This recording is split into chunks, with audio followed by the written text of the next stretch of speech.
Zouflaoul. Je tiens aussi pour ma part m'incliner devant la mémoire de ce grand militant de la cause démocratique et des droits de l'homme qui est Kamal Eddine Fakhar, parce que réellement il est mort suite à une grève de la faim, comme une deuxième incarcération arbitraire du pouvoir algérien. Cela veut dire que nous n'avons pas encore fini avec le système en place et que le combat reste à mener et qu'on doit le continuer jusqu'à la chute totale de ce système qui a ruiné l'Algérie depuis 62, au pire depuis 57 à ce jour. Donc je suis invité aujourd'hui avec Gare Abbas et Rowan pour discuter avec vous de la situation politique nationale, mais aussi pour décliner les propositions de sortie de crise préconisées par le RCD. Donc, nous n'allons pas dire que nous avons toutes les solutions. Nous sommes ouverts au débat, nous sommes ouverts à la discussion, et ensemble, nous pourrons esquisser donc, une sortie de crise consensuelle qui peut arranger tout le monde. Parce que l'avenir d'un pays ne se constitue pas par un individu, elle ne se constitue pas par un parti, elle se constitue par l'ensemble des citoyens en associant l'ensemble des citoyens algériens. C'est pour cela qu'au RCD, nous avons dit qu'il faut discuter avec la population et que l'avenir de ce pays nous concerne tous, avant tout en tant que citoyens. Donc nous sommes ouverts à la discussion. La situation, vous la connaissez tous. Au quatrième mois, les manifestations pour un seul et unique objectif. L'objectif suprême, c'est le changement du système. Nous n'avons pas parlé d'autre chose. Le peuple ismidi Fassabri, il n'a pas un système et il a pas dit le système. Quand on parle de système, beaucoup parlent du système. Le docteur Saadi le résume en une phrase. Dans le système algérien, ceux qui décident ne gèrent pas et ceux qui gèrent ne décident pas. Le système Assaboussel, c'est la caserne. Il ne sort pas de la caserne. Depuis l'assassinat d'Ben Al-Mourad en 1957 à ce jour, c'est la caserne qui décide. Et c'est la caserne qui gère les affaires du pays. Tous les présidents qui se sont succédés à la tête de l'État, ils sont issus des rangs de l'armée. Nous pouvons parler de Ben Bella, nous pouvons parler de Boumdieu, nous pouvons parler de Chadli, nous pouvons parler d'Ali Kafi, nous pouvons parler de Zerouel, puis de Bouteflika. Mis à part Boudief qui était politique, tous les autres qui ont été à la tête de l'État à un moment donné sont issus de l'armée. Donc ceux qui ont constitué le problème fondamental dans ce pays ne peuvent pas être la solution aujourd'hui, comme le prétend Gaïd Salah. Lui-même, c'est un problème. Donc nous n'allons pas aller par milliers de détours. Pour nous, le problème aujourd'hui réside dans la caserne. Il a un système militaire pour qu'on puisse construire un nouveau système, et c'est un système démocratique. Le drame on ne dépend pas seulement de la caserne. C'est que la caserne elle-même, elle dépend de puissances étrangères. Les Émirats agissent dans le mouvement algérien. Il y a une contre-révolution qui est menée aujourd'hui, et cette contre-révolution, elle est menée par les Émiratis et par les Saoudiens. Ce n'est pas nous seulement qui le disons, c'est tout le monde qui le dit. Vous avez vu la dernière sortie de l'ancien président tunisien qui a travaillé sur la base de fiches élaborées par les services tunisiens. Les Émiratis, à travers le pouvoir algérien, ont financé une contre-révolution, même en Tunisie. Pourquoi les Émiratis s'intéressent à la situation algérienne? Ils ne veulent pas perdre un espace géographique, géopolitiquement pesant, qui est l'Afrique du Nord. Donc ils veulent dominer, ils veulent continuer à gérer cet espace géographique. C'est pour cela que nous devons continuer cette lutte, nous devons nous battre pour en finir définitivement avec ce système. Le système aguerri, il a aggravé la situation algérienne depuis l'arrivée de Bouteflika. Nous l'avons dit et nous le répétons toujours. Depuis l'arrivée de Bouteflika, le pays a enregistré plus de 1000 milliards de dollars. C'est le pétrole. C'est des richesses naturelles. Donc nous n'avons rien créé. Et les 1000 milliards de dollars ont été dilapidés pour un résultat sur le plan économique, social et politique égal ou inférieur à cela. Alors, on se rend Et à Seguir, on est devant une situation intenable sur le plan économique. Donc, Wigini, ils ont aggravé la situation du pays. Pour faire la télévision, ils se moquaient de Chedli. Le pétrole avait atteint les $40. Des années plus tard, 13 ans après, il a suffi d'une petite chute des prix du pétrole pour qu'on se retrouve dans une situation difficile. C'est octobre 1988 que nous avons connu. Or, sous le règne de Bouteflika, qui est lui aussi un militaire, le pétrole n'a pas atteint les $40 seulement. Il les a dépassés de très loin. Le pétrole a atteint $160. Et quand le pétrole a chuté après 20 ans, il n'a pas chuté à $7, il a chuté à $60. Et on s'est retrouvé devant une situation économique intenable pour le peuple algérien. Je fais un de l'APL, et nous n'avons dans les caisses de l'État que 50 milliards de dinars. Et pour que l'État puisse fonctionner, il faut un minimum de 200 milliards. C'est-à-dire qu'après 20 ans de règne, ils ont mené le pays vers le chaos. Ils n'ont pu construire aucune économie. L'Algérie est toujours dépendante du pétrole. Cela a été un échec flagrant sur le plan économique. Quand on voit la corruption qui a gangréné le pays, ça renseigne sur la nature du système algérien. Bouteflika, depuis son arrivée, a une seule constante, c'est la corruption. L'autoroute Est-Ouest en est l'exemple édifiant. Cette autoroute a été réalisée à plus de 16 milliards de dollars. C'est le kilomètre le plus cher au monde. Le kilomètre de l'autoroute Aiguille, il a coûté 14 millions de dollars. Les Marocains, chez nos voisins marocains, ils ont réalisé une autoroute Marrakech-Agadir. Le kilomètre a coûté 6,5 millions de dollars. C'est 3 fois plus en Algérie. Et chaque projet réalisé, on peut citer la grande mosquée, le stade de Tizi Ouzou, chaque projet réalisé a coûté en réalité 3 fois plus le prix qu'il devrait coûter. Donc la corruption sous le règne de Bouteflika est devenue la constante de l'État, la constante du système. Il a fait de sorte à transformer tout le monde et tout son entourage en corrompu. La seule devise, le seul critère sous le règne de Bouteflika, c'est la corruption. Sur le plan politique, il a tout fait pour casser tous les partis politiques. Ça se vérifie. Tous les opposants, tous les animateurs, tout ce qui est actif sur le terrain. L'exemple, c'est Kemal Khardi, qu'on a laissé mourir en prison.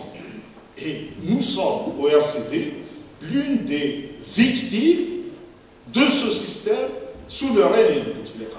Nous avons des cadres qui ont souffert l'arbitraire. Nous avons Nsardine Hadjej, qui est lui aussi du pays Mzab, qui était un ancien maire de l'Ardaya. Il a fait un mandat d'aîné, il a été destitué illégalement en 2008 par Zarkouni. Et cet homme-là a passé 2 années de sa vie en prison pour un dossier vide. On peut parler aussi de Nordin Kerouchi, qui est lui aussi de l'Ardaya, qui a passé 2 années de sa vie en prison pour qu'il soit relâché sur un dossier vide. Donc il a tout fait pour casser toute voix discordante et tous les partis de l'opposition. Pas seulement les partis, mais toute la vie associative. Les associations qui ne sont pas soumises au système, elles sont annihilées. Il a voulu casser en réalité les ressorts de la société algérienne pour qu'il soit le seul dominant de la situation. Et puis, sur le plan social, cela se traduit par le nombre de haragas qu'on enregistre chaque année. Même si il y a des gens qui tentent à fuir le pays. Donc cela est le résultat de la politique qu'ils ont menée pendant 20 ans. Cela, c'est pour dire qu'ils ont aggravé la situation du pays, malgré l'embellie financière dont disposait le pays. Ils n'ont pas pu arranger les choses. Le pire des pires, c'est qu'ils ont voulu humilier le peuple algérien en reconduisant un mort, un cadre, pour un 5e mandat. Pour un 5e mandat, après avoir violé la Constitution en 2008, et je rappelle qu'en 2008, on était le seul parti à s'être opposé donc au viol de la Constitution et à voter contre l'APL. Ils ont violé la Constitution, ils ont permis à Bouteflika un 3e mandat, puis un 4e, et maintenant ils ont voulu de présenter pour un cinquième mandat. Et cinquième mandat, justement, c'est cette volonté d'humilier le peuple algérien qui a fait que le peuple s'est soulevé comme un seul homme pour dire que c'est fini, ce système doit changer. Celui qui tient les rênes aujourd'hui, parce que c'est la cible principale du peuple algérien aujourd'hui, c'est le danger qui pèse sur la République aujourd'hui, Gaïd Salah était avec le système. Il était avec le système, il menaçait le peuple, il passait son temps à travers la télévision à menacer le peuple, donc il ne peut pas dire qu'aujourd'hui, il ne fait pas partie de la mafia. Si le système, si le pouvoir a été accaparé par une mafia, il n'a pas été accaparé au 22 février, il a été accaparé à partir de 2013. 2013, il a été reçu les Val de Grasse, il a reçu Gaïd Salah qui était Premier ministre, lui qui est chef d'état-major, vice-ministre de la Défense, il les a reçus les Val de Grasse, il les a reçus sous les couleurs françaises et sous le portrait du président de la République française. Donc, si des lettres il y a, ces lettres ont commencé en 2013 et elles n'ont pas commencé aujourd'hui. Et ce n'est pas parce qu'un clan, son clan, le clan de Gaïd Salah, a pris le dessus sur le deuxième clan, que nous avons, nous en tant que peuple, réussi la révolution. Nous sommes dans une lutte clanique, nous sommes dans un fonctionnement clanique, et pour qu'on puisse construire cette Algérie nouvelle qui est l'aspiration de tous, il faut en finir avec ce fonctionnement clanique, il faut en finir avec les deux clans qui composent la même mafia dans le système algérien. Et c'est la seule solution. Il n'y a pas de solution dans la Constitution. Il est impossible de chercher des solutions constitutionnelles aux problèmes algériens. Parce que cette Constitution, de toute manière, elle a été violée à maintes reprises et depuis longtemps. Donc ce n'est pas aujourd'hui que Gaïd Salah, qui est dépendant des Émiratis, va prétendre son respect. La solution, elle ne peut pas être constitutionnelle. La solution, elle est en dehors de la Constitution et elle est politique. Et c'est pour cela que nous disons que nous devons construire une alternative en dehors et contre le système en place. Le système a failli et celui qui a failli ne peut pas gérer la faillite. Le failli ne peut pas gérer la faillite. Celui qui a été à l'origine de la crise en temps d'opulent, c'est ne peut pas gérer la situation maintenant que nous sommes en temps de désert, que nous n'avons plus rien dans les caisses et que c'est difficile de relancer l'économie. Ils ont ruiné le pays, ils ont délapidé les richesses du pays, ils ne peuvent pas être la solution. C'est pour cela que la solution, elle doit venir de l'extérieur. Et la solution qui doit venir de l'extérieur, elle doit venir comment? Il faut qu'il y ait une transition démocratique. Nous n'inventons rien. Il y a des transitions démocratiques qui ont été réussies un peu partout dans le monde. Nous pouvons prendre exemple. Nous pouvons adapter en fonction de la situation algérienne. Donc, ce qui est fait ailleurs et capitaliser au mieux les expériences des autres. Nous parlons au RCD d'une transition démocratique qui sera gérée par une instance de transition démocratique, donc qui va être composée de trois personnalités, et ces trois personnalités, il faut leur donner un minimum de légitimité. Et c'est pour cela que nous avons pensé à des corps que nous maîtrisons. Parce que maintenant, faire des élections, contrairement à ce qu'ils disent les autres, maintenant, faire des élections dans les conditions actuelles, il faut être sûr que c'est la reproduction du système en place. Et c'est ce qui est voulu par les tenants du pouvoir aujourd'hui, parce que des élections dans les conditions actuelles, c'est la fraude qui est une constante nationale qui va dominer la loi électorale et favorise la fraude. La loi électorale, c'est la reproduction du système. La loi électorale d'aujourd'hui, c'est la reproduction du système en place et c'est une majorité qui va être donc obtenue en faveur du FLN et des partis du pouvoir, du RND, du MPA et des autres partis satellitaires. C'est pour cela que nous avons dit qu'il faut sortir de cette constitution, il faut sortir de cette loi électorale et cette transition démocratique, elle doit être représentée par des visages qui n'ont jamais été associés au système algérien. Et c'est pour cela que nous avons pensé au corps de magistrature, aux syndicats autonomes.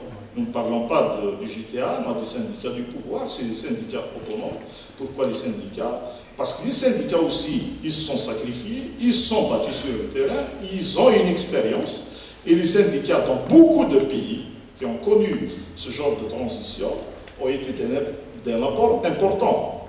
Chez nos voisins, par exemple, la Tunis, l'UGTT a joué un rôle déterminant. Ils ont eu même des portefeuilles dans le gouvernement technocratique tunisien, dans la transition démocratique. Donc ils ont été très efficaces en période de transition. Et puis nous avons pensé au corps enseignant universitaire, parce que c'est un corps que nous maîtrisons, et le corps électoral, il est maîtrisé, donc nous pouvons faire des élections. Cette haute instance, composée de ces 3 personnes, va avoir des missions.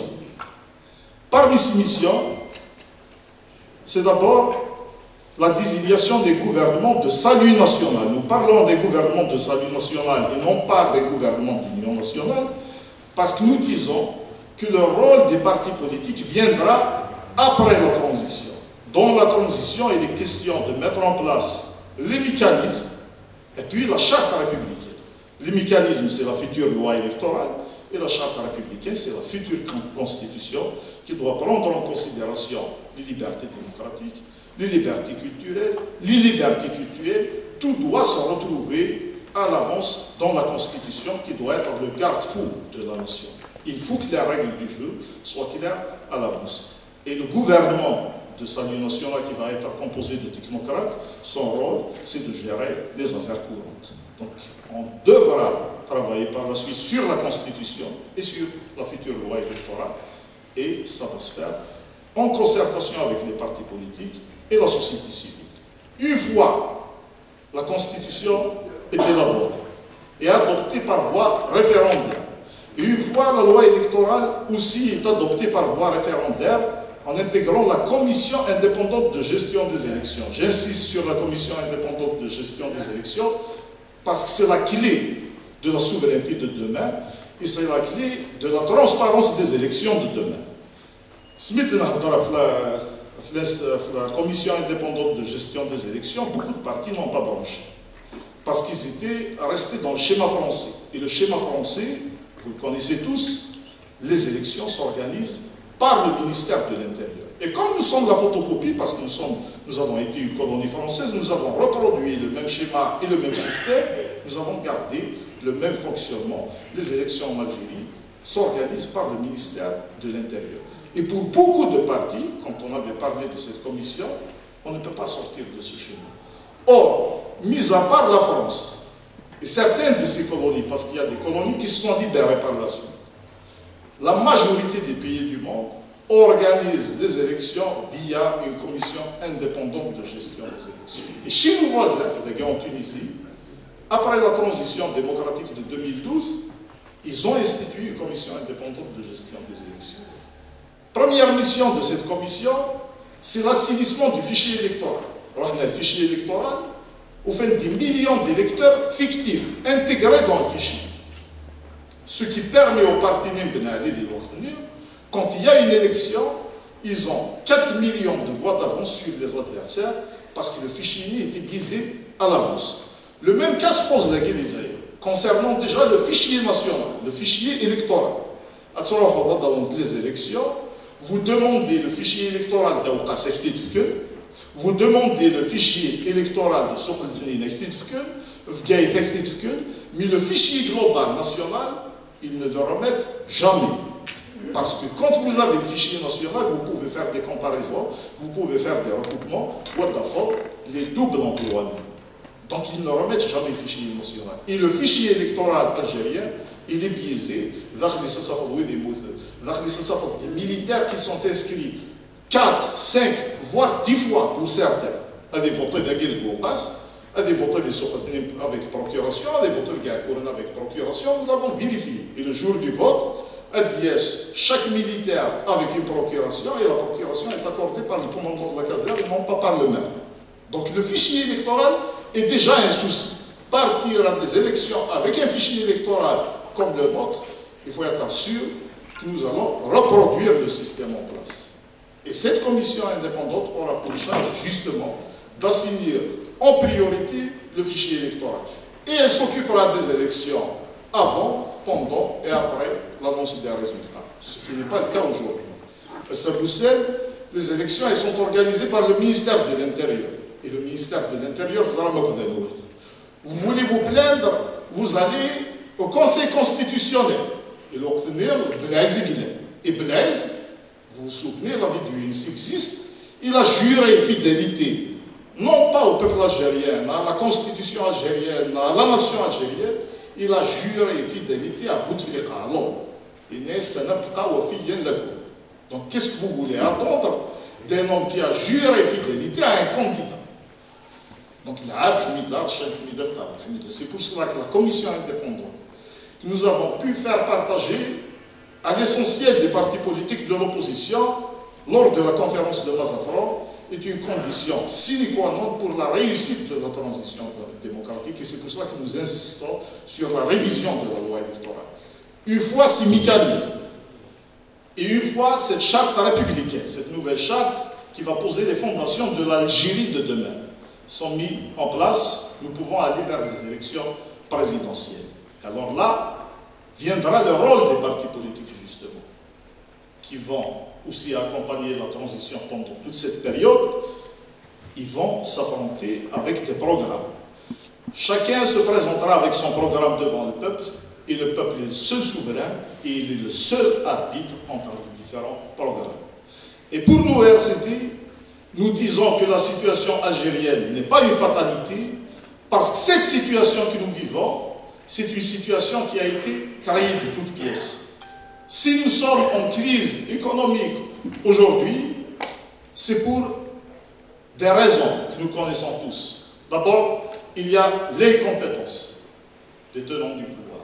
Deuxièmement, ils n'ont pas la volonté de réformer la situation.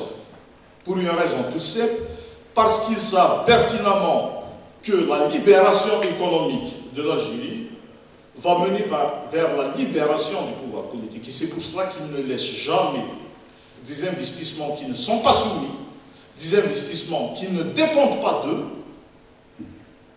se réaliser en Algérie, parce qu'ils doivent tenir le pouvoir économique pour pouvoir tenir aussi le pouvoir politique. Nous disons que cette situation n'est pas une fatalité parce qu'il y a des solutions. La donne peut être inversée. Nous pouvons créer de la croissance dans notre pays, une croissance à 2 chiffres. Parce que l'Algérie est un vaste chantier. Et quand on est un vaste chantier, où les gens qui se il va faire pire qu'au Guiglen au pouvoir. On est sûr, où il est du en 2017, quand je me suis présenté aux élections législatives, nous avons une campagne, une certaine. Alors je disais dans la campagne, partout où je passe, il va gérer les affaires de Mours, il va gérer mieux que ceux que nous avons à la tête du pouvoir algérien. Pourquoi? Parce que les masques que les rochades de l'eau, à dire ça. Ou qui s'appelle ça? J'ai dit la même chose. Et que Dieu il est d'autres, il n'est que ça ne se passe pas comme ça. Il est où il est, il est qui se tient quatre tonnes, il se n'est pas couru, il est que ça venir de ça. Il est que ça venir de ça. Qu'est-ce qu'ils font en réalité? Ils vendent du pétrole, ils achètent des produits alimentaires. Qui ne peut pas faire ça? On est sûr de pouvoir faire mieux quand même. Il y a possibilité de construire une véritable économie en Algérie parce que l'Algérie est un vaste chantier tout à construire avec les. Vous allez en Europe, dans tous les pays européens aujourd'hui, le taux de croissance varie entre 1 et 2%. Pourquoi? Parce que les pays européens sont au stade de saturation et sur tous les plans. Sur la France, le tourisme français, tout est réalisé. Sur l'industrie en Allemagne, tout est fait en Allemagne. C'est très difficile de créer de la croissance. Sur l'agriculture, c'est la même chose. Par contre, en Algérie, tout est à construire et tout est à faire. Moi, j'ai été à Tamnarast. J'ai travaillé dans le domaine des énergies renouvelables. J'ai été à Tamnarast. Tamnarast a du potentiel sur le plan touristique, sur le plan agricole, parce que nous avons des terres d'énormes, des terres vastes. Et nous avons de l'eau. Et nous avons aussi le foncier industriel. Mais qu'est-ce qu'ils ont fait de Tamnarast qui aurait pu être la capitale de l'Afrique aujourd'hui? C'est un bidonville à ciel ouvert. Ça, c'est le résultat du pouvoir. Est-ce qu'on peut faire mieux? Moi, je dis oui. N'importe qui peut faire mieux. N'importe qui a l'Algérie dans le cœur, qui a la volonté de construire, peut faire mieux ce que nous avons aujourd'hui. Donc, il est possible de créer de la croissance à deux chiffres. Quand vous voyez les Marocains qui enregistrent du chiffre d'affaires de 7 milliards en matière de tourisme, alors que chez nous, nous sommes à quelques centaines de millions, cela veut dire ce que cela veut dire. Cela veut dire que nous n'avons rien fait pour construire le secteur touristique. Lors des législatives, nous avons présenté un programme et nous avons été la seule formation politique à présenter ce programme. Et nous l'avons présenté en 3 langues. Et nous avons parlé de ce secteur parce qu'il peut être générateur de ressources. Et nous avons parlé précisément du club des pins. Soit les Sénégalais, ça a fait scandale. Ils sont en train de les faire sortir ces lieux. Mais ils l'ont arrêté. Le directeur, mais quand on a demandé une commission d'enquête de la PN, ils ont refusé. Parce que nous savons le choc de Nabil. Le club des pins, dans Mouriti, qui aurait pu être une source de rentrée d'argent pour l'État algérien, est devenu une charge pour l'État. Ils allouent annuellement une subvention de 5 000 milliards de centimes. Vous savez c'est quoi 5 000 milliards de centimes? C'est 2 fois les PCD alloués à toutes les communes d'Algérie. Cela veut dire qu'une caste dominante, une caste de privilégiés, des milliers de personnes, vaut mieux pour le pouvoir algérien que 46 millions d'habitants. C'est ce que ça signifie. Donc les solutions, elles existent, mais le préalable à tout ça, c'est la légitimité du pouvoir politique, et c'est pour cela qu'il est essentiel de les débarquer, et de les débarquer le plus rapidement possible pour sauver ce qu'il est possible de sauver encore. En 2011, Ismaël de Fassel, et le pétrole était encore autour de 120 $. Et les caisses de l'État étaient encore pleines, alors que le déficit en 2018 s'élève à 16 milliards de $. Les prévisions le donnent à 19 milliards de $, le déficit entre importation et exportation. En 2011, il faut changer la situation. Qu'est-ce qu'ils ont fait? Ils ont augmenté le salaire de la police, de toutes les forces de répression. Ils ont augmenté le salaire des militaires. Il y a de l'enseigne. La chaîne est 1 milliard de l'enseigne. Aujourd'hui, ils sont retrouvés devant une situation intenable sur le plan économique. Donc, quand Ouihia vient à l'APL nous dire que dans les caisses de l'État, nous n'avons rien, mais tu es à l'origine de cette faillite. Et tu ne peux pas trouver de solution. Donc, sur le plan économique, nous disons qu'il y a possibilité de reconstruire, mais le préalable, c'est la légitimité du pouvoir politique, et donc le départ de tous les visages qui représentent le système et qui ont ruiné le pays depuis 1962, parce que nous sommes toujours avec les mêmes personnes. C'est des gens de 85 ans, de 79 ans, de 90 ans pour certains, qui sont toujours aux affaires et qui gèrent toujours les affaires de l'État. Je pense que l'armée algérienne est capable de faire sa mutation et que l'armée algérienne a besoin de jeunes, elle a besoin de jeunes officiers, elle a besoin de jeunes commandants et non pas des vieillards de 85 ans, incapables de comprendre même les discours qu'il lit à la nation chaque mardi. Parce qu'il était incapable de les comprendre. Il dit une chose et son contraire le lendemain. Donc il faut opérer cette mutation et elle est nécessaire pour la sauvegarde de l'Algérie. Deuxième chantier, c'est la refondation nationale. Est-ce qu'il est possible de continuer à fonctionner avec ce système que nous avons, comme le système d'organisation des élections hérité de la France? Est-ce qu'il est possible de continuer avec le même fonctionnement? Ce n'est plus possible. Il faut parvenir à cet État unitaire régionalisé qui donnera les pleins pouvoirs aux régions. Ce qui a fonctionné en temps de guerre peut l'être en mieux en temps de paix. Ça a été une réalité. Et lors de la guerre, on avait 6 wilayas. Et les 6 wilayas, chacune était autonome de l'autre sur tous les plans. Sur le plan politique, sur le plan militaire, sur le plan culturel, sur le plan social. Et même le secteur de la santé, il était organisé différemment d'une wilaya par rapport à une autre. La décision, elle est décentralisée et la décision, elle est prise rapidement au niveau de la région et elle est exécutée rapidement parce qu'elle se prend au niveau local. Cette centralisation a fait son temps et elle est dépassée aujourd'hui. Et même la France, le géniteur de ce système, a fait sa réforme et s'est amendée. Elle est au stade de la décentralisation aujourd'hui. C'est vrai qu'ils n'ont pas créé de régions naturelles qui prennent en considération les spécificités culturelles, linguistiques, les traditions et le relief géographique de chaque région, mais ils ont décentralisé pour mieux gérer la France qui est un petit pays par rapport à l'Algérie. Est-ce que nous pouvons continuer à gérer un pays de 2 millions et quelques de kilomètres carrés à partir de Moradia? Moi je dis non. Ceux qui sont au confort au niveau de Moradia ne peuvent pas connaître la misère que vivent les citoyens de Tamarasset, de Ouergla, de Adrar, de Bchar. Non! Les problèmes que nous vivons ici à Oukas, les décisions, elles doivent être décentralisées, elles doivent se prendre au niveau local. C'est pour cela qu'il faut aller vers un système d'État unitaire régionalisé où la région sera définie en fonction des spécificités culturelles, linguistiques, géographiques et des traditions de chaque région. Et les gouvernants, au niveau régional, ils vont être élus, ils vont être comptables devant la population. Nous discutons avec le maire. C'est une commune, et c'est une commune importante. Oukas reçoit 3 milliards de PCD. Et le maire, il vient à la fin de l'année présenter son bilan devant la population. Et à la fin du mandat aussi, il présente son bilan devant la population. Donc il est critiqué, il est discuté. Et si on est satisfait, on lui renouvelle confiance. Si on n'est pas satisfait, on est capable de sanctionner, de donner la chance à quelqu'un d'autre.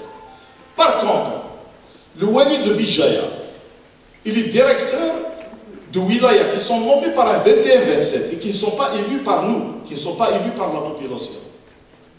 Ils sont nommés par un 21-27. Le cas d'Akaïa, c'était désigné par le président de la République, il est en poste. Ces gens-là gèrent des centaines de milliards. Ils ne sont comptables devant personne. Est-ce qu'un jour, le Wali de Bijaya est venu à Oukas donner son bilan, donner ses comptes? Jamais il ne vient là. Quand il vient en caïd. Il ne vient pas pour donner des comptes. Dans un système d'État unitaire régionalisé, celui qui est à la tête de la région, il est élu par la population locale.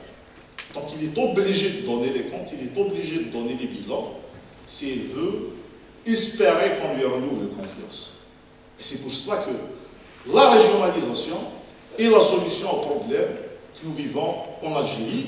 Et puis c'est une démocratie de proximité. Ça permet au peuple et aux citoyens, au niveau de la base, de participer à la prise de décision qui le concerne, et à la construction de ce destin commun.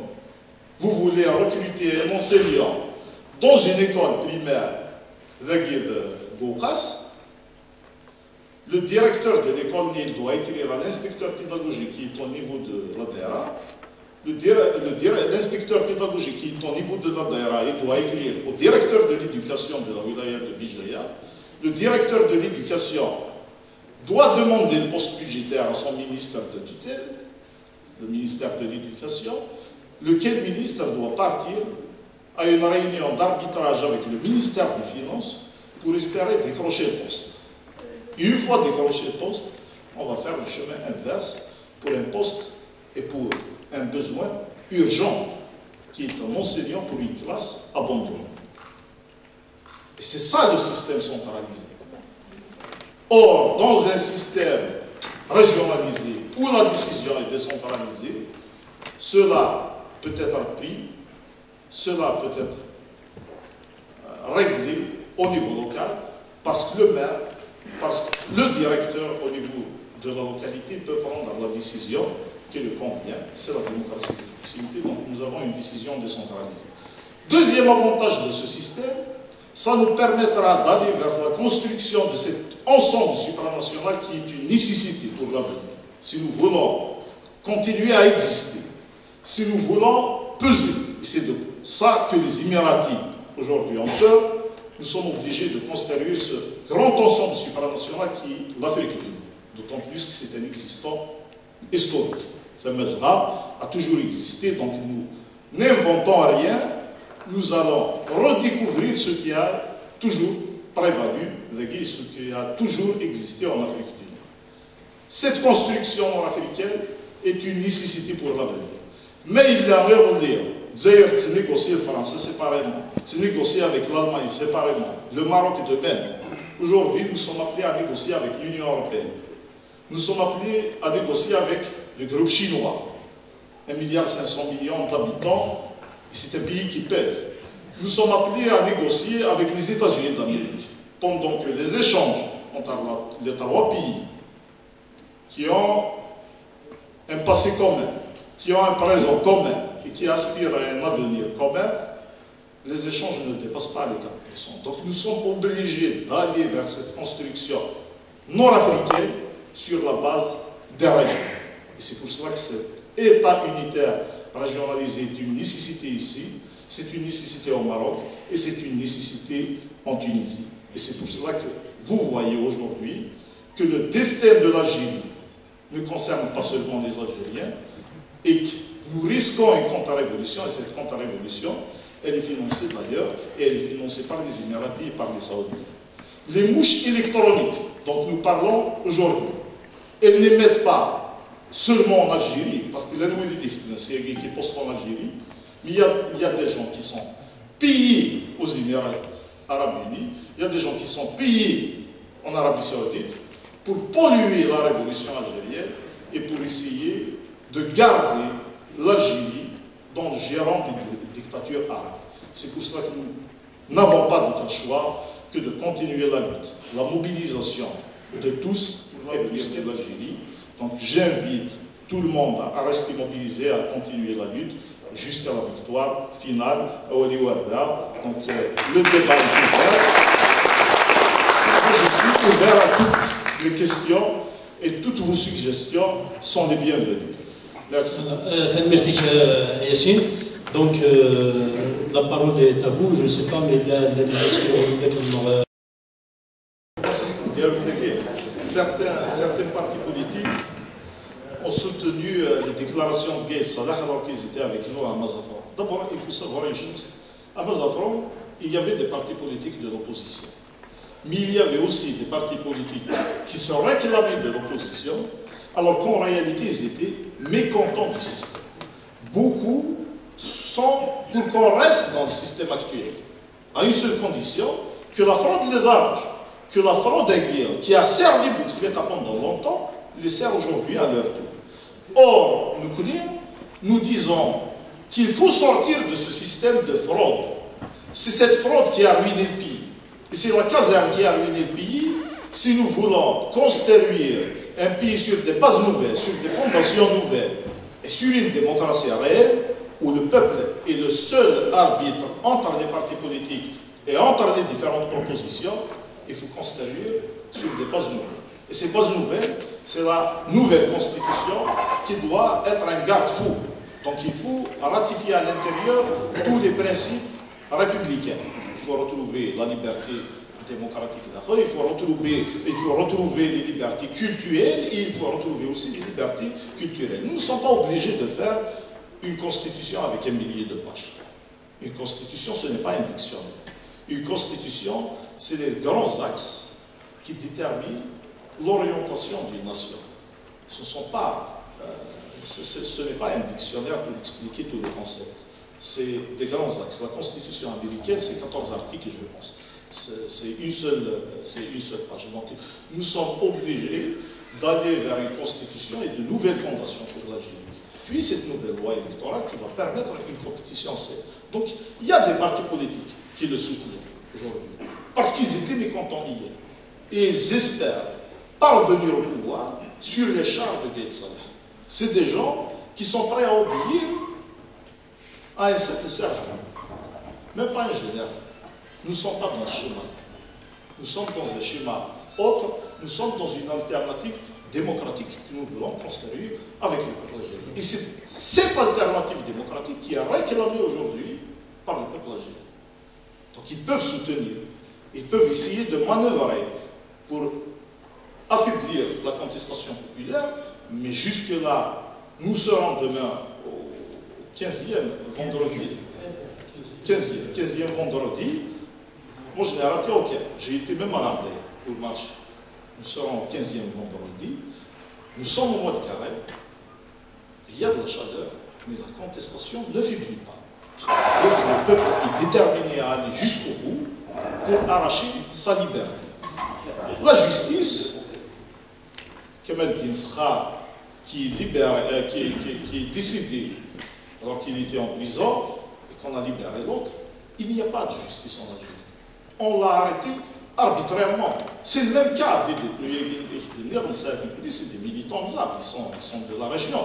Ansardine Hadjadj a fait 2 années de sa vie en prison. Moi j'ai travaillé à l'Ardèche, donc je les connais très bien, je les ai fréquentés. Nordin Karouchi, c'est la même chose. 2 années de prison. Ils ont été libérés sur la base de dossiers vides. Mais en tant que temps, ils avaient perdu 2 années de leur vie. Ils l'ont libéré parce qu'il y a une influence aujourd'hui. Il y a une mobilisation populaire. Il y a une mobilisation d'opinion. Il y a aussi une mobilisation internationale. Il y a des gens qui dénoncent un peu partout. Donc nous sommes dans une justice de règlement de compte. Est-ce que l'urgence, c'est la justice?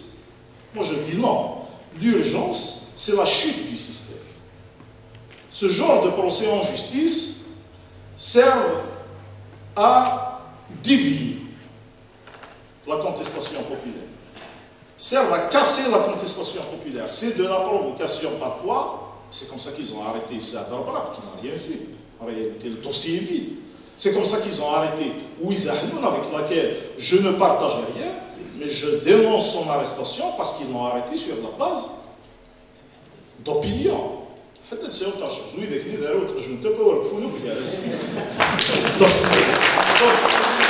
ne suis pas ici pour pleurer le sang qui a été réservé à l'Ihdel, à Toufir, à Saïd Bouteflika. Je suis ici pour dénoncer les arrestations arbitraires de Arbarab, de Kemal Dinfra, de le jeune qui a brandi Hadj Garboul, qui a brandi en premier la pancarte contre le 5e mandat. Donc ces gens-là ne méritent pas la prison. Et la justice, pour le moment, ce n'est pas la priorité. Ce n'est pas l'objectif principal de cette révolution. La justice, elle viendra après. Nous pouvons faire, par exemple, une STN, interdire aux gens de quitter le territoire national, une fois le changement est réussi, une fois les nouvelles institutions sont mises en place, et que la démocratie a prévalu dans le choix. Et c'est le peuple qui est arbitre. Nous irons vers la justice et nous entendrons tout le monde. Et ce jour-là, peut-être le procès qui est le docteur Saadi de l'université de Zizou, parce que c'est celui qui pèse le plus. Il faut voir les contrats d'achat d'armement. Les armes, dans quelles conditions ils ont placé les contrats. J'ai vu une lettre qui a été adressée au procureur de la République, signée par beaucoup de citoyens d'Annaba, qui interpellent le procureur de la République sur les agissements du fils de Gaïd Salah à Annaba. Il y a des gens qui demandent l'ouverture d'une enquête sur la mort provoquée du Walid Annaba. Et la justice n'a pas répondu à ce jour. Donc nous sommes dans le cadre d'un règlement de compte et cette justice ne nous intéresse pas, nous la dénonçons. C'est une diversion qui a été créée pour amuser la galerie et pour détourner l'opinion publique. Or, l'objectif suprême et l'objectif principal aujourd'hui de la révolution populaire, c'est d'abord le changement du système. La justice viendra par la suite. Une STL, interdiction de quitter le territoire national, suffit pour le moment. Suffit pour tout le monde. Comme ça, vous avez il n'y a pas de problème. Les États-Unis, qui saluent une révolution arabe, il ne faut rien attendre des puissances étrangères. Ces puissances ont pourri la situation algérienne. Elles ont encouragé le pouvoir algérien. Elles l'ont soutenu pendant longtemps. Ce n'est pas aujourd'hui qu'ils vont s'en défaire. C'est des puissances qui cherchent leurs intérêts. La France cherche ses intérêts. Les États-Unis cherchent ses intérêts. Qui se nomme Churchill. L'Angleterre n'a pas d'amis, l'Angleterre n'a pas d'ennemis, l'Angleterre a des intérêts. Le problème, c'est nous. Qu'avons-nous fait pour défendre nos intérêts en tant qu'Algériens? Ces puissances, elles ne cherchent que leurs intérêts. Et si elles parlent d'une révolution arabe, c'est parce qu'eux aussi, ils ont des liens, et des liens très étroits avec les Émiratis et avec les Saoudiens. Et moi, je dis que le plus grand gagnant de ces révolutions dites arabes, et même celle de 2011, c'est le monde amazigh. Parce qu'il a refait surface en Libye, il a refait surface en Tunisie, il a refait surface au Maroc. En Libye, il y a un parti politique qui prend en charge la question amazigh, et c'était un parti politique amazigh, Libye. Je connais les leaders. En Tunisie, il y a un parti politique qui vient de naître. C'est un parti politique amazigh, ce qu'on n'a pas connu avant.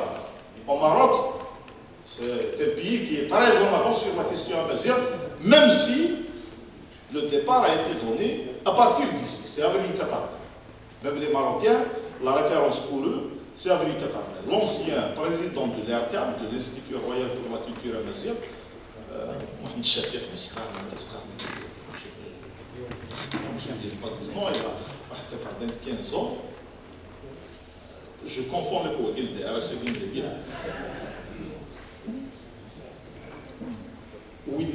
y a un livre, pour eux, Avril 80, c'est une référence, qui a travaillé sur la question amazigh. Avril 80, c'est une référence. Donc le plus grand gagnant, c'est le monde amazigh. Et la question identitaire amazigh, elle est en train de reprendre là-dessus, en tous les cas, qu'on ne le veuille ou pas, la nature va finir par reprendre là-dessus et elle reviendra à la surface, et c'est amazigh. Donc ils ont beau parler du monde arabe, ils ont beau voulu nous lier à des révolutions arabes des États-Unis, parce que c'est des intérêts, c'est des questions d'intérêt. Je sais que Amazigh a sa place dans ce monde.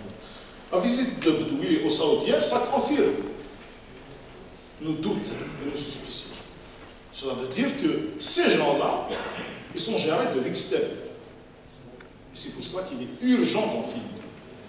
Ils sont gérés de l'extérieur et depuis longtemps. En 2012, on avait le congrès du RCD.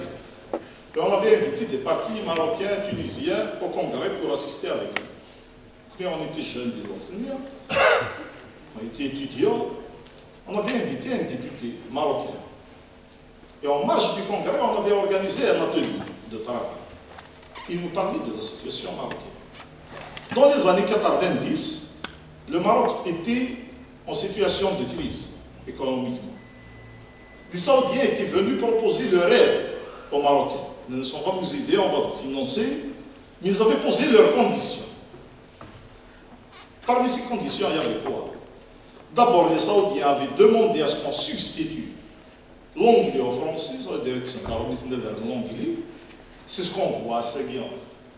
Après le 13e vendredi, avant les pancartes n'est pas d'ici à novembre, après le 13e vendredi, ça fait des pancartes, pas d'ici à vendredi, pas d'ici à novembre, alors qu'il est de son contradictoire.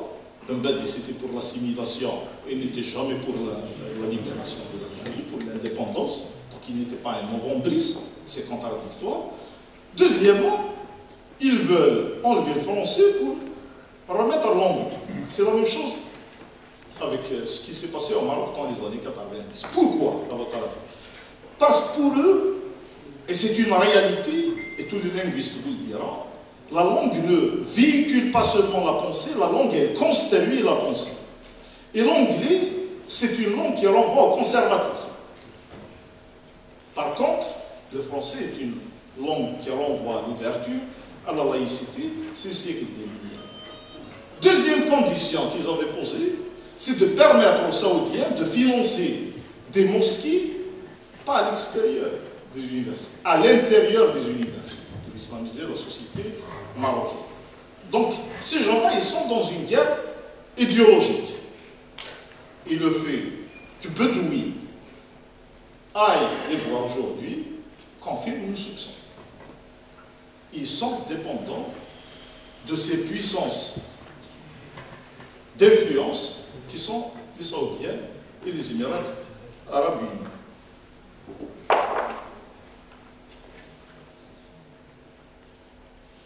La France dénonce. J'ai vu la position de la France. Elle s'est limitée au minimum. Elle ne pouvait pas ignorer la mort de Kamel Ben Khar, mais elle ne pouvait pas non plus faire plus quant à le pouvoir algérien. Donc elle s'est limitée au minimum. Les réserves de pétrole reprises par Total, si le ministre lui-même ne sait pas, qu'est-ce que vous voulez que je donne comme information à qui? C'est pour ça que nous disons, d'abord nous n'avons pas de données réelles sur ce que nous avons comme réserve. Il ne donne jamais le détail de ce que nous avons. Et c'est pour ça qu'il faut qu'il parle. Les données doivent être disponibles. Elles doivent être à la portée de tout citoyen, parce que c'est des richesses algériennes, c'est des richesses qui appartiennent au peuple. Ce n'est pas des richesses qui appartiennent à tel ou tel ministre. C'est des richesses qui nous appartiennent tous. Donc les données doivent être disponibles. Il faut faire la lumière sur tous les dossiers, y compris celui du pétrole. Et c'est l'Algérie de demain qui va faire cette lumière. Il faut qu'il y ait cette transition. On va voir tous les dossiers qui de parler. Bien sûr que la justice est doit enquêter sur toutes les transactions. Si vous permettez, il y a quelque chose qui m'intrigue, c'est que quand même 30% de réserve, c'est quelque chose d'important, et que le cylindre politique tel que M. Belfis, etc., et tout le reste de Bifou n'ont pas réagi à cette... C'est ça qui m'a... Autrement dit, ce qu'ils font, je trouve que c'est normal. Ils sont en train de faire ce qui les intéresse, ce qui sont arrêtés. Ils n'ont jamais demandé l'avis du peuple. Mais une réaction quand même, elle doit se faire parce que c'est l'avenir qu'on comprend demain. Bien sûr,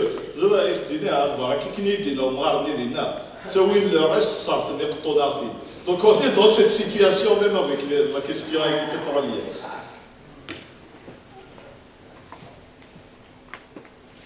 Voilà, je pense avoir répondu à toutes.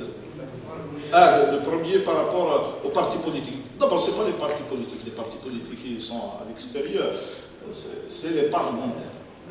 Nous connaissons notre position a été très claire depuis le début. Lorsqu'on s'est présenté aux élections, on avait deux objectifs. D'abord, l'APN est une tribune d'expression qui va nous permettre de faire passer notre message politique au peuple algérien. Et c'est ce que nous avons fait. Et je pense que nous avons été parmi les rares parlementaires qui ont réussi cette mission. Parce que nous l'avons fait avec conviction, et nous l'avons fait avec engagement. Et nous n'avons jamais lésiné là-dessus. Deuxième objectif, c'est accompagner les citoyens. Nous avons des élus, nous avons des maires au niveau local. Il fallait aussi les accompagner. Il fallait construire. Surtout les wilayas où nous sommes élus. Nous avons aussi accompli cette mission. Pour le reste, qui ont été dit, tous les là, ils savent qu'ils sont issus de la France. Maintenant, quand on dénonce à l'intérieur, dans les coulisses,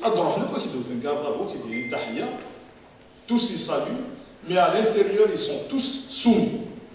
Parce qu'ils savent qu'ils n'ont pas de légitimité. Ils savent qu'ils ne peuvent pas affronter la population. Ils savent qu'ils ne peuvent pas discuter avec le peuple algérien. Contrairement à nous. Ou les choix de la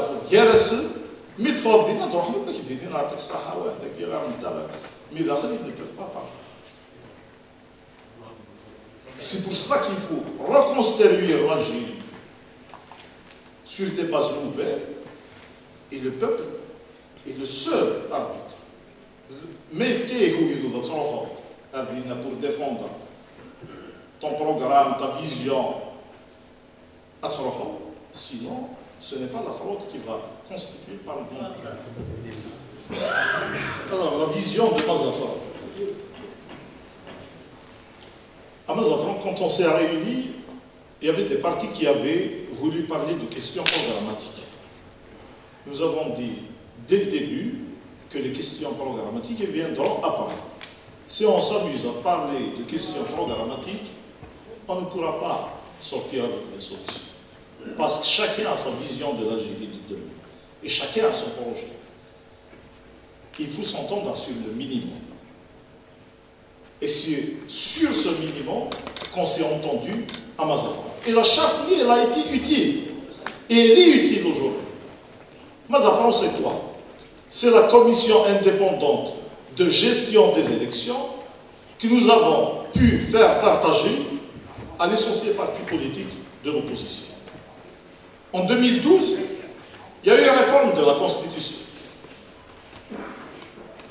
Bouteflika, pour polluer, pour pervertir la solution que nous avons préconisée, il avait intégré dans la Constitution, mais il ne parle pas de commission indépendante de gestion des élections, il parle de commission de surveillance des élections. C'est la commission de Delbert. Mais ce n'est pas la même chose.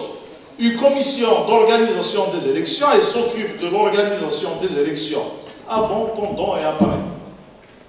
Principale mission, c'est l'assainissement du fichier électoral. Ce que la commission de surveillance n'a pas pu faire. Il n'a pas pour prérogative de faire. Donc ce n'est pas la même chose. Et c'est cette vision qui nous a permis aujourd'hui de discuter de ça. Pour essayer de tenter de sauver encore son système, son régime. La dernière lettre, il parlait de cette commission indépendante de gestion des élections. Parce qu'il n'y a pas d'autre issue possible.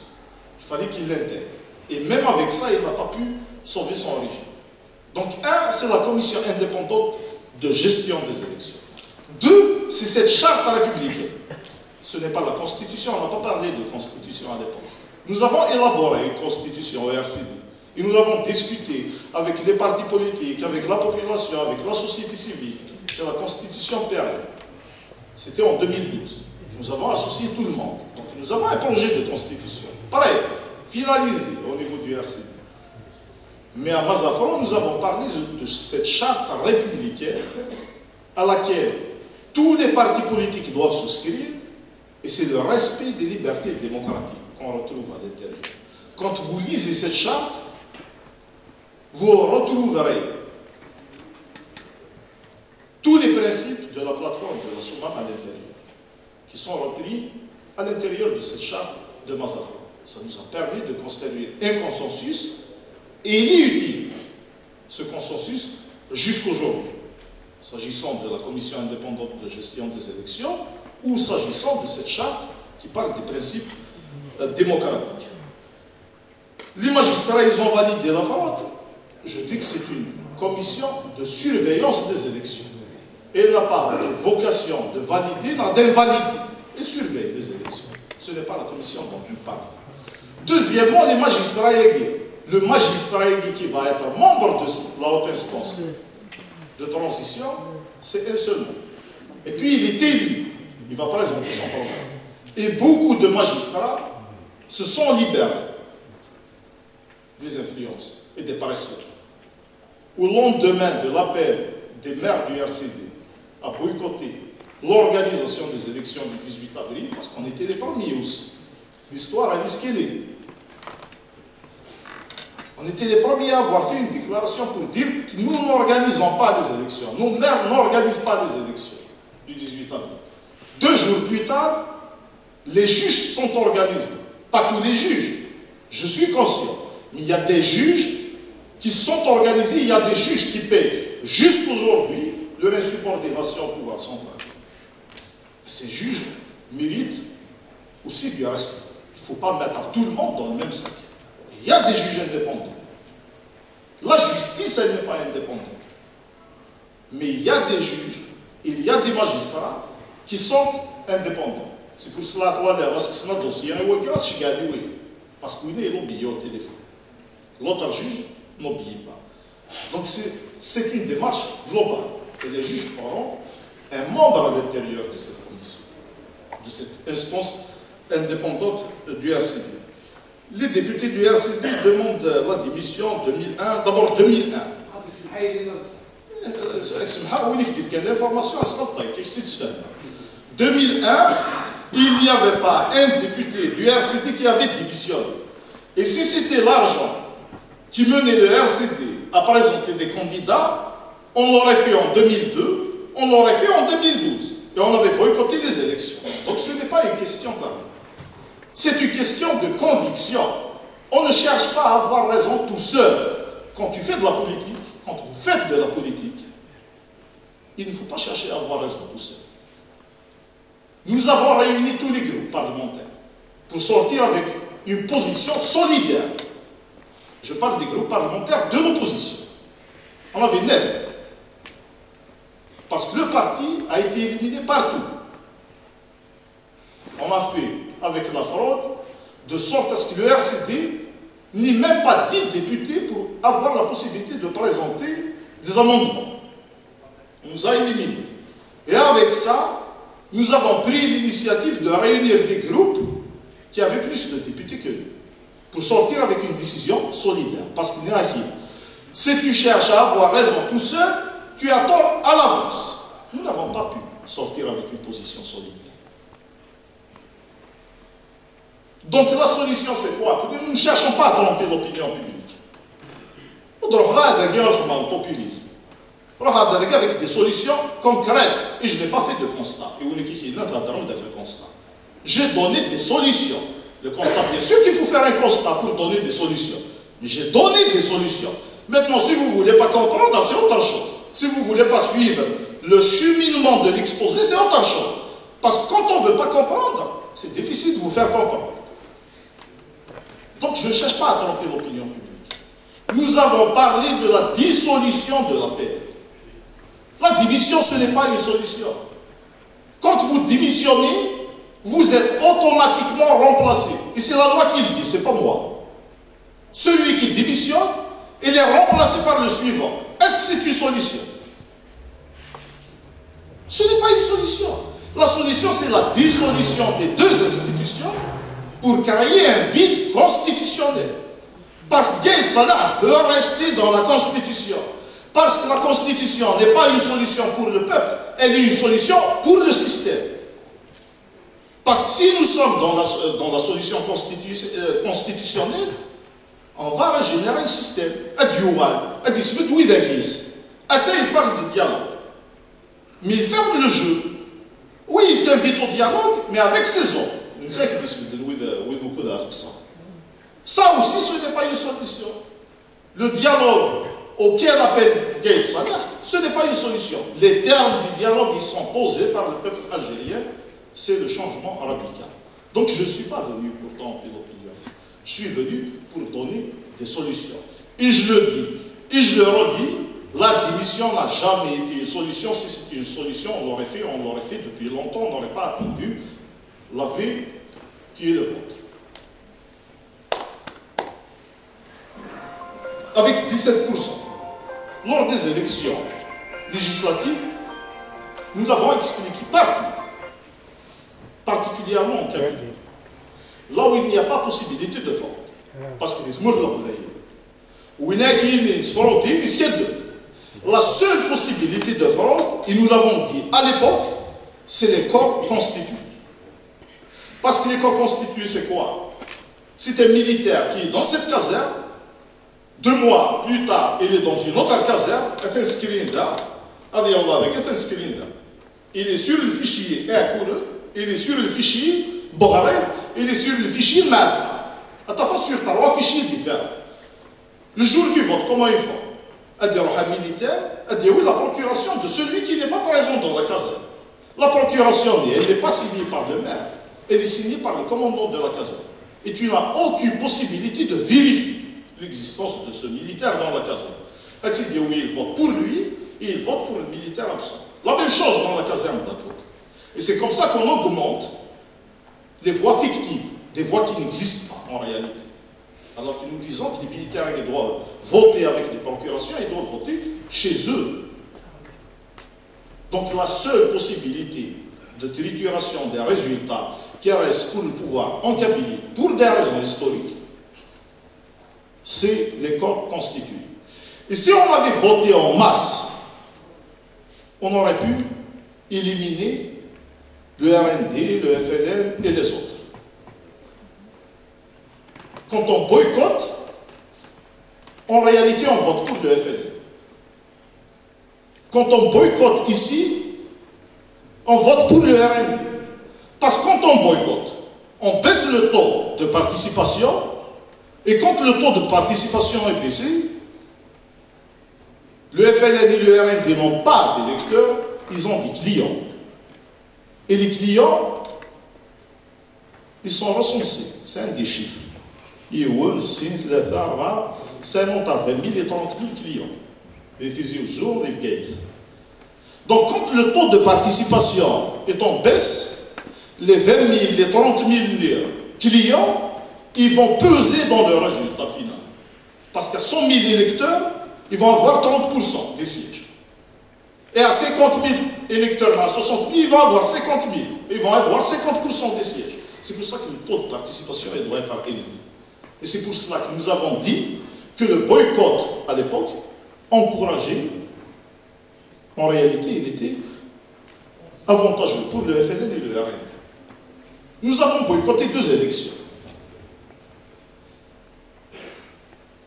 Pour des raisons très claires.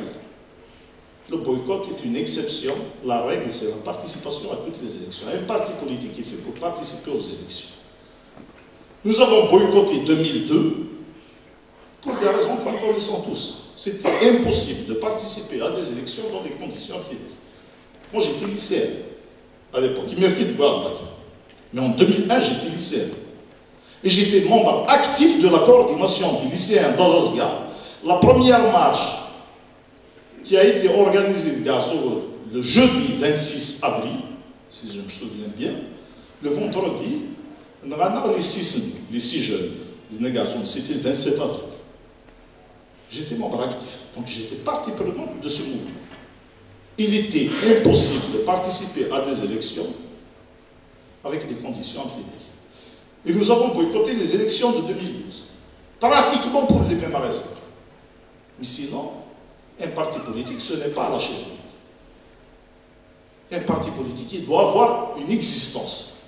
La population, nos maires, ont besoin d'une présence, ont besoin d'accompagnement. Nous avons des maires, il ne faut pas les abandonner. Nous avons des élus, nous avons une population. Il ne faut pas l'abandonner. Parce que si je l'abandonne, qui est, c'est le FLN et le RND, ils mélangent les territoires, les comités de village, les APC, les associations, nous à la case de départ. Or, nous avons fait du chemin. Il s'agit de continuer ce chemin pour mener ce combat à bon port. Et c'est changement radical. Je ne prends pas de l'opinion publique, je ne fais pas du populisme, je suis un réaliste convaincu. Merci. Je pense avoir répondu à toutes les questions. Alors, d'abord les voies qui nous permettront de changer les choses. Il y a des exemples dans le monde. Il y a des exemples dans le monde. Il y a une fondation qui s'appelle la Fondation Albert Einstein qui a travaillé sur plusieurs formes de résistance non violente dans le monde.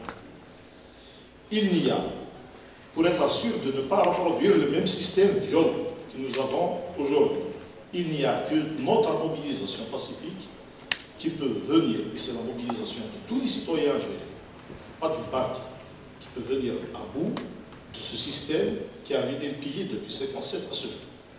L'exemple tunisien, c'est le pays le plus proche de nous, est le plus édifiant. Lorsqu'il y a eu la mobilisation tunisienne, ils sont passés à une transition. Bien sûr, c'est une autre forme de transition, parce que nous n'avons pas le même système, nous n'avons pas la même école, et nous n'avons pas les mêmes conditions. Premier gouvernement qu'ils avaient présenté au peuple, dans le gouvernement, il y avait 9 ministres de l'ancien parti de Ben Ali. Ils avaient essayé de faire passer cela comme transition. Le peuple a continué la mobilisation. Au départ, c'était une centaine de personnes qui sont sorties. Puis un millier, puis des milliers, puis des centaines de milliers dans les rues. Ils ont fait pression. Ils ont eu gain de cause à la fin. Ils ont changé le gouvernement en éliminant tous les visages qui ont représenté le système d'avant. Pourquoi je dis cela? C'est pour dire que le seul salut, que la seule solution, c'est notre mobilisation. Ce système a régné en Algérie depuis 1957 à ce jour. Ce n'est pas facile de lutter pour l'ONU comme ça, facilement, rapidement. Ça a pris déjà, nous sommes au 4e mois. Peut-être que ça prendra un peu plus de temps. Mais il n'y a que notre mobilisation pacifique qui peut changer les choses. Sombrer dans la violence, c'est ce qu'ils cherchent. Ils ont le monopole de la violence, ils ont l'expérience, et c'est ce qui leur permettra de justifier la répression à Paris. C'est pour cela qu'il faut rester pacifique, il faut rester mobilisé, il faut rester vigilant. La récupération, nous n'en sommes même pas à ce stade. Il faut d'abord en finir avec ce système pour pouvoir parler d'autres choses après. Je ne pense pas que Tamazight soit marginalisé. D'abord, il n'y a qu'à voir les manifestations de chaque vendredi. Malgré les menaces, malgré les intimidations, le drapeau Amazigh flotte à côté du drapeau algérien. Je ne sais pas si vous avez suivi un débat entre Lila Hajara et le chef du groupe du Hamas, du groupe parlementaire du Hamas. الناس حنا نديروا الفرق هذاك العالم الامازيغي تقبلوه، الناس عالم ثقافي. الناس à l'université Tizi Ouzou avec un peu plus de culture, ils vont finir par l'accepter même comme drapeau politique. Donc il y a une avancée. Il nous appartient aussi de rester vigilants, de se battre sur le terrain pour concrétiser cela et de le traduire en projet politique. La présence légitime, l'APR, moi je ne pense pas. D'abord, ils ont perdu toute légitimité, ils n'ont jamais eu de légitimité, ils ne cherchent pas à avoir de légitimité. Est-ce que le pouvoir algérien, un jour, a cherché une légitimité quelconque? Jamais. Ils achètent la légitimité. Le silence des Occidentaux, il est monnayé, il est payé. Ils savent qu'ils n'ont pas de légitimité, ils ne cherchent jamais de légitimité, donc il faut sortir de ce genre de discours, qui n'apporte rien au débat. J'ai dit que nous n'avons pas participé aux élections précédentes. Est-ce que pour autant, cela a changé les choses? Rien, au contraire. Nous avons cassé ce qu'on avait avant. Nos mères étaient abandonnées. La population était abandonnée.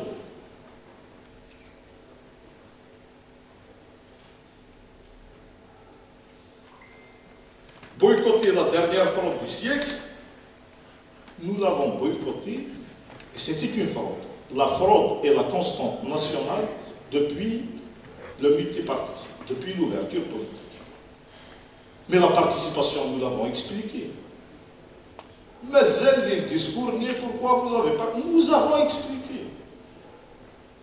Nous nous sommes engagés dans le gouvernement, mais chez Stoufra, sur la base des cahiers de charges clairs. Nous avons parlé de la réforme de la justice. Nous avons parlé de la réforme de l'école.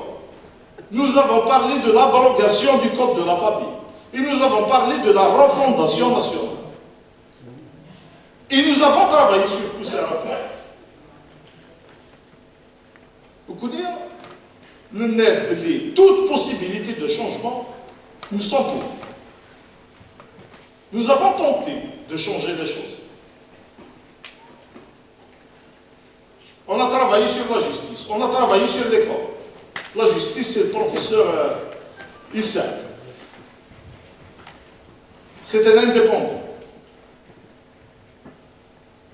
Il a piloté la commission de réforme de la justice.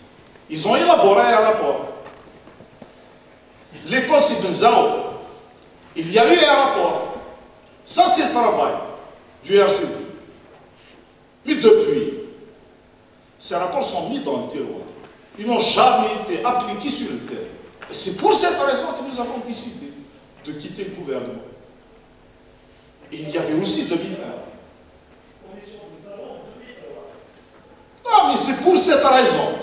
C'est le chantier. C'est sur la base de ces chantiers que nous avons intégré le gouvernement. Nous avons parlé de la réforme du secteur de l'éducation. Nous avons parlé de la réforme de la justice, de l'abrogation du code de la famille. Satarani, nous avons tout. C'est tout. C'est tout. Donc, nous avons tenté de changer les choses. Il y a eu un travail qui a été accompli. Ils ont trahi.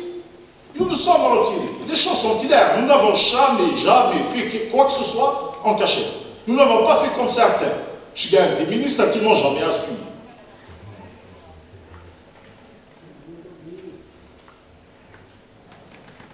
Les maires n'ont pas présenté de bilan. Le maire d'Aoukas, il est élu pour la 3e fois, je pense.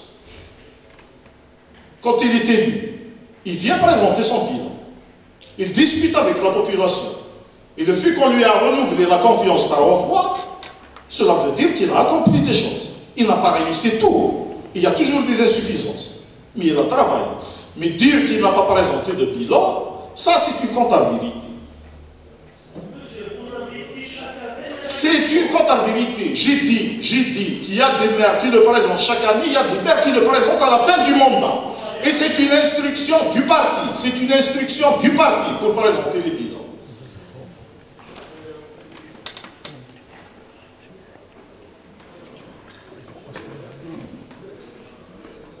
Donc, concernant la transition,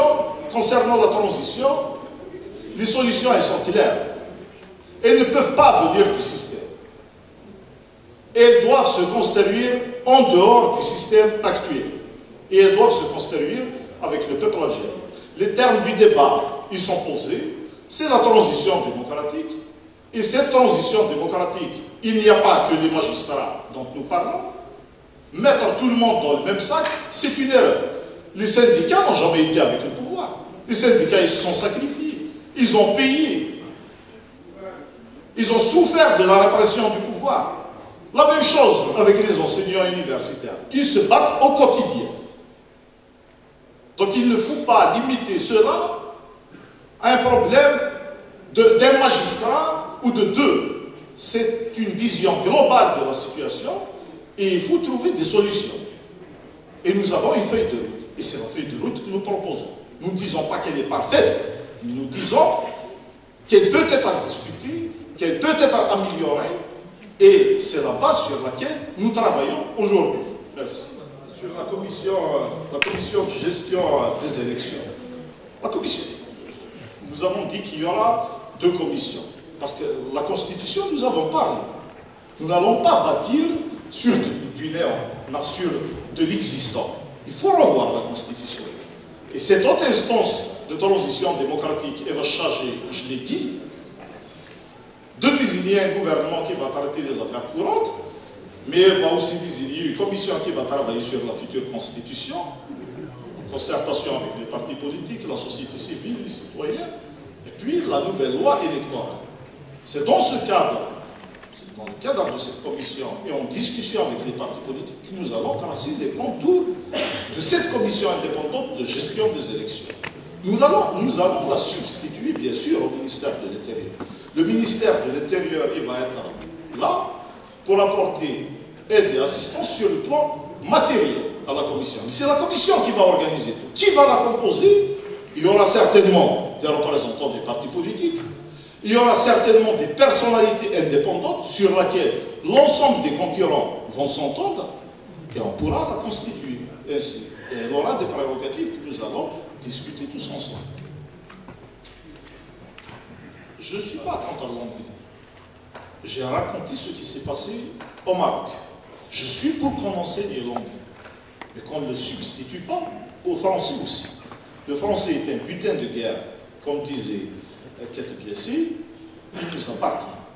Monsieur le français a fait DJ, monsieur le français a fait ça. Nous l'avons arraché, comme disait Ketbiassi. Donc c'est un butin de guerre qu'il faudra préserver et c'est une richesse. Il ne faut pas aussi confondre la France, le pouvoir français et le français. C'est deux choses différentes. La civilisation française et le pouvoir français, c'est deux choses différentes. Le pouvoir, il peut avoir une position qui n'est pas celle de la civilisation française, dans des penseurs français, dans des philosophes français, dans du peuple français lui-même. Donc c'est deux choses séparées qu'il ne faut pas mélanger.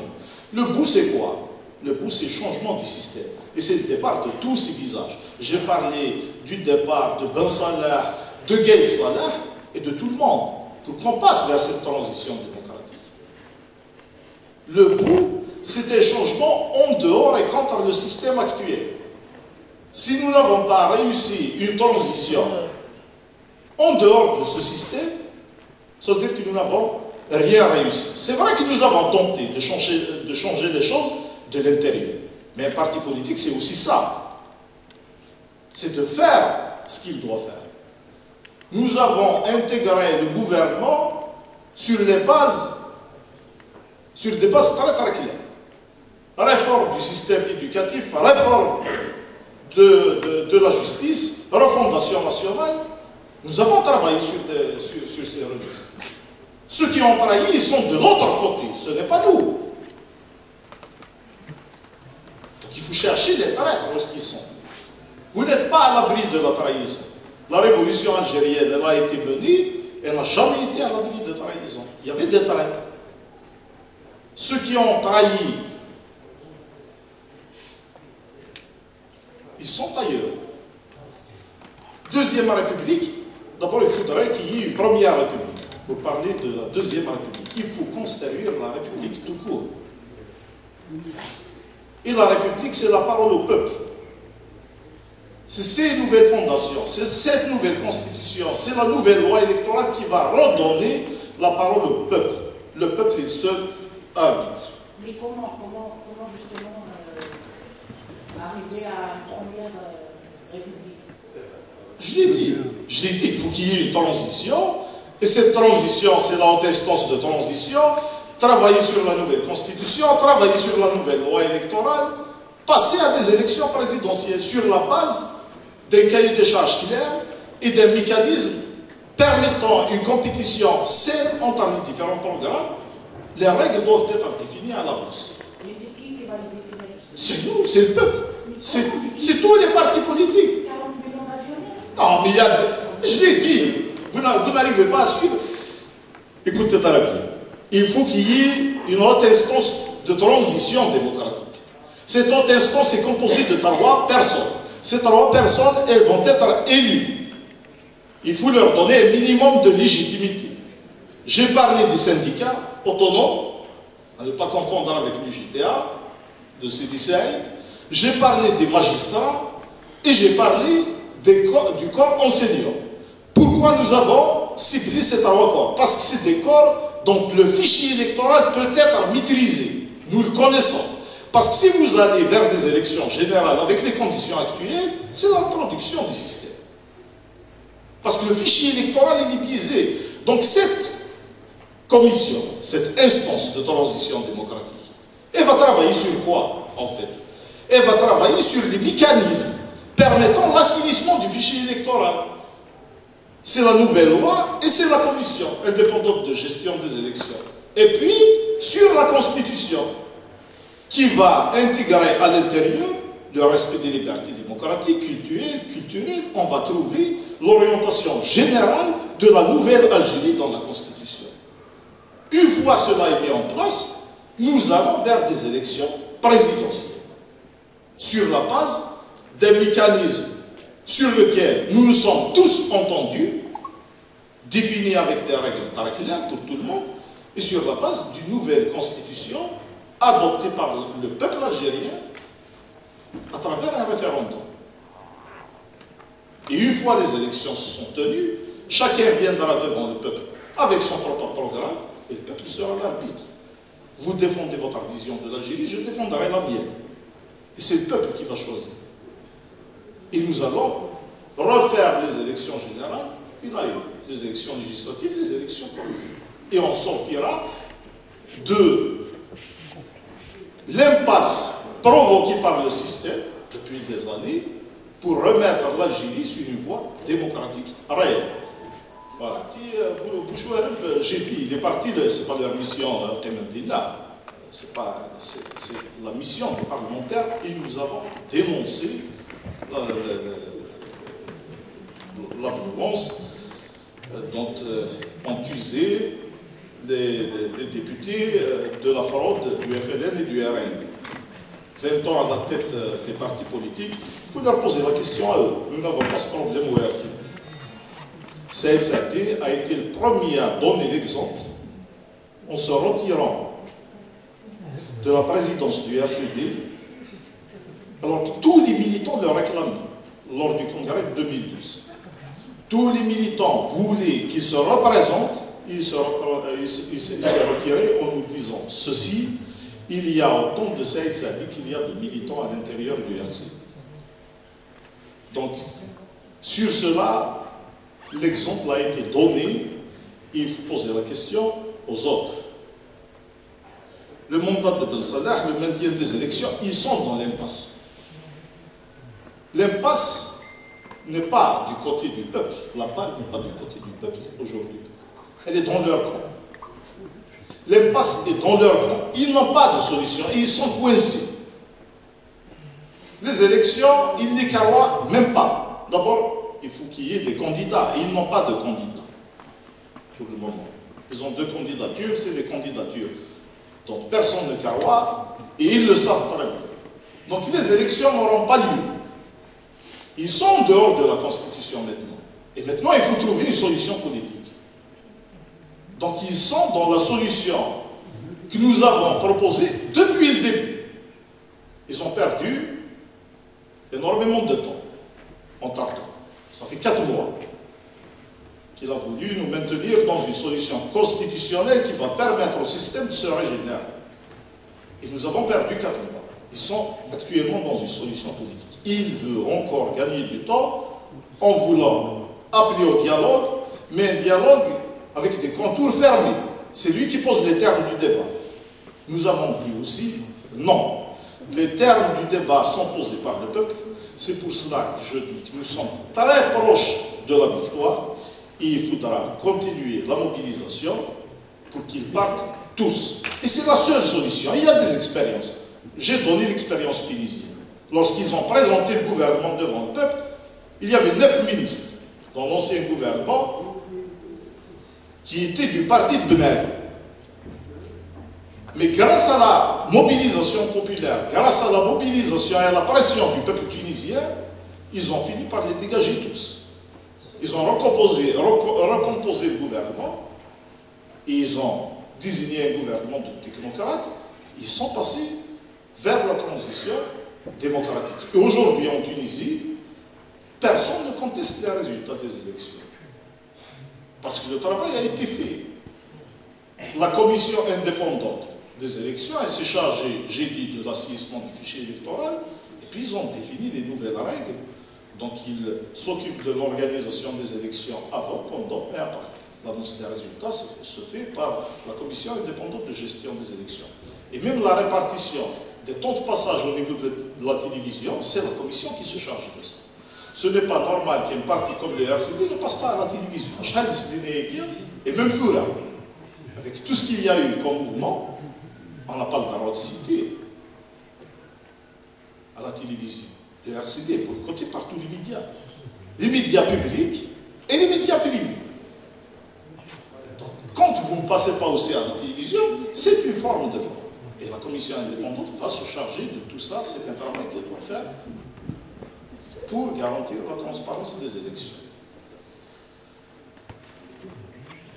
Donc, la solution, elle est politique. Et les termes du dialogue, ils sont posés par le peuple.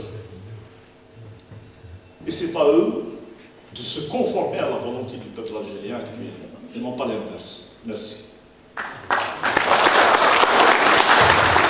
Ça a été un plaisir en tous les cas de venir au PAS.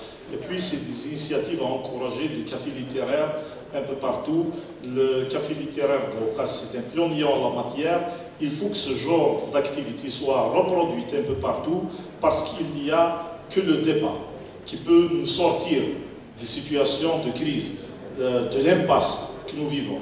Il n'y a que le débat qui peut prévaloir. Et c'est du débat que jaillit la lumière, c'est pour cela que nous invitons tous à discuter. Toutes les propositions sont les bienvenues, nous sommes ouverts au débat, nous n'avons aucun tabou là-dessus.